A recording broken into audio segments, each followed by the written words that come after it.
பார்க்கலாம். ஷஹாத் ரலியல்லாஹு அன்ஹு அவர்கள் அறிவிக்கின்றார்கள், நபி ஸல்லல்லாஹு அலைஹி வஸல்லம் அவர்கள் கூறியதாக. இந்த ஹதீஸ் நூல் திர்மிதியில் 3427வது ஹதீஸாக இடம்பெற்றுள்ளது.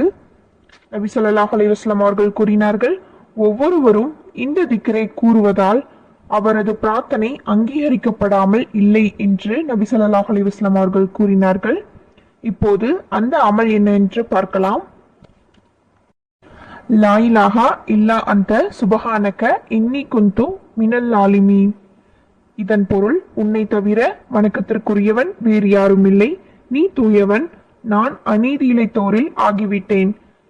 இந்த அமலை நாம் அனைத்து விதமான நேரங்களிலும் செய்யலாம். இது அல் குர்ஆனிலும் இடம்பெற்றுள்ளது.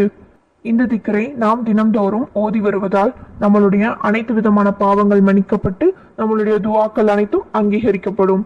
இன்ஷா அல்லாஹ்.